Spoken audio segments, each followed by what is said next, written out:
ఈరోజు ఏం మాట్లాడబోతున్నాడు, ఏం చెప్పబోతున్నాడో దాని గురించి ఆలోచిద్దాం. మరి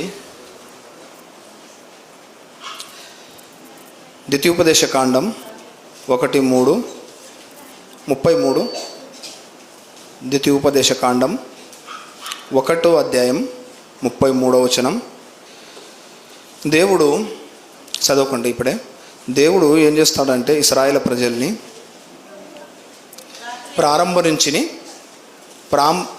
నుంచి ఏం చేస్తాడంటే వారిని ఏ సమస్య, ఏ బాధ, ఇరుకు లేకుండా వాళ్ళని నడిపిస్తాడు.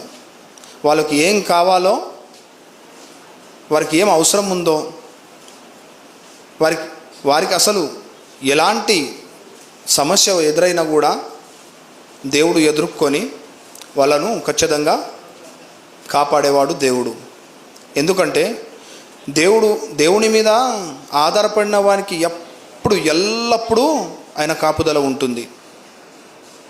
ఎందుకంటే ఉంటుందా, అసలు దేవుడు కాపాడతాడా అని మనకు డౌట్ రావచ్చు. కానీ నేను చెప్తున్నాను 100కు 100 దేవుని మీద ఆధారపడిన వారికి ఖచ్చితంగా దేవుడు ఏం చేస్తాడు, కాపుదలను ఉంచుతాడు.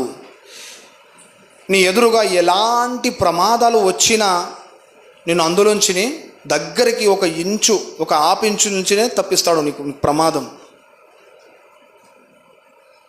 నీకు ఎలాంటి ఇబ్బంది కలగడానికి నీకు ముందుకు వచ్చినా కూడా దేవుడు ఏం చేస్తాడంటే అందులోంచి నిన్ను బయటికి రప్పిస్తాడు, కాపాడుతాడు.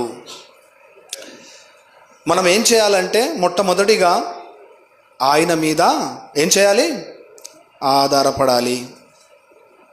ఒక లారీ వస్తుంది, మనం ఒక బైక్ తీసుకొని వెళ్ళిపోయినప్పుడు లారీకి బ్రేకులు పట్టవు. అది దూసుకొని మన మీద వస్తున్నప్పుడు దగ్గరికి వచ్చినప్పుడు ఇక అయిపోయాడు, వీని పని అయిపోయింది, లారీ గుద్దేసింది, వీడు అంతే సస్తాడో బతుకుతాడా అనుకునే సమయంలో అయిపోయాను, నా బ్రతుకు నేను చనిపోయాను అనుకునే లోపునే దేవుడు అందులో నుంచి కాపాడి రక్షిస్తాడు. అది ఎప్పుడు, ఎలా, ఎందుకు అంటే నేను చెప్తాను, దేవుని మీద ఆధారపడడం, దేవుని మీద విశ్వాసంతో ఉండటం. అప్పుడే నువ్వు ఎల్లప్పుడూ ఏ మార్గంలో కూడా నేనేం చేస్తాడు, దేవుడు దీవిస్తాడు. నిన్నే దీవిస్తాడా? కాదు, నీ సంతానాన్ని కూడా దీవిస్తాడు. సంతానానేనా, నీ వల్ల ఆ ఊర్లో ఇప్పుడు ఒక ప్రాంతాన్ని కూడా ఆశీర్వదిస్తాడు దేవుడు. నువ్వు ఎవరైతే ఇంట్లో పని చేస్తావో, ఎవరి వైపు వెళ్ళిపోతావో వాళ్ళని కూడా దేవుడు